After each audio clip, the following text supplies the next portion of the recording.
He's a real nowhere man, sitting in his nowhere land, making all his nowhere plans for nobody.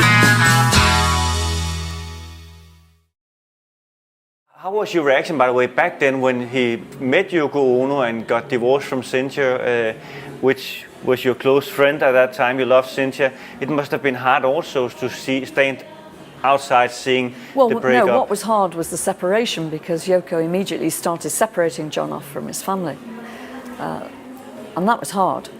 That was hard. So it was Yoko Ono who said, don't see them so yeah, much. If I cannot see my daughter, you cannot see... Yes, yeah. But I blame John for that. He should have been stronger, maybe. What would you do in the same situation? I would never have accepted it. Of course. Of course. I mean, he was weak. He was very weak and very vulnerable. I think Yoko must have been stunned that he agreed to it. If you or I made such a demand on another human being, wouldn't you be shocked if they agreed? And then maybe you push and do a bit more? Yeah. I'll never understand why John did that to Julian. I will never. John's own father was put in an orphanage when his mother hadn't died. He disappeared, Alf disappeared and abandoned John before he was 5. And then John abandoned Julian at the age of 5. Can it be something from your own growing up, something in the genes in some way that... No, because John knew the hurt. He knew why he agreed to it. And if he was here now, I would say exactly the same thing. Why he agreed to that is beyond belief. To abandon Jackie and I, and to a lesser extent the rest of the family, is one thing. To abandon your son because a woman you've met says no is, to me, it's equivalent of Mimi stealing John from my mother. It's the same heinous act. But John was committing it. It was John doing it.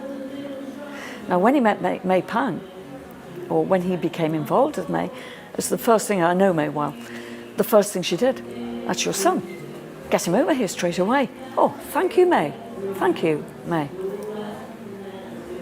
Yeah, and according to what Julian has been telling in newspapers and things like that, he starts seeing his father a little bit more often when he was together with May Pang. Yeah, no, definitely. But he didn't see him that much after he went back to Yoko Ono again. No, because it was May. Because it was Yoko who was the oddity here. But I liken it to, say, wife beating. I know husband beating happens, I know it happens, but it's not much, so let's forget about that. Wife beating, right. If a man punches his woman to the ground and then finds his dinner on the table, what does that tell him? That was all right. Wouldn't you expect to find an empty house immediately? And the police? Yeah. I'm sure he's expecting the police and handcuffs and a prison cell. And he gets his dinner. It's perverse. Humans are perverse. So why John accepted that situation, and I blame him. I don't blame Yoko. She must have been stunned that he would do that. What promise she must have extracted from him, I do not know. But May was an angel to come along and turn that round. And I think it was also May Pang who actually brought Paul McCartney and John Lennon back again in LA when she got Paul and Linda to show up at this jam session or whatever it was in Los Angeles. But I think he kept up with Paul for the rest of his life. Not enough. Paul has been to their house in New York and not been able to get in. Okay. Yeah, and has phoned and said, I'm in New York, and John's been busy. Now, to me, if Yoko's sitting there saying, no, I don't want to see him, and storming about the place, I'm imagining this, by the way,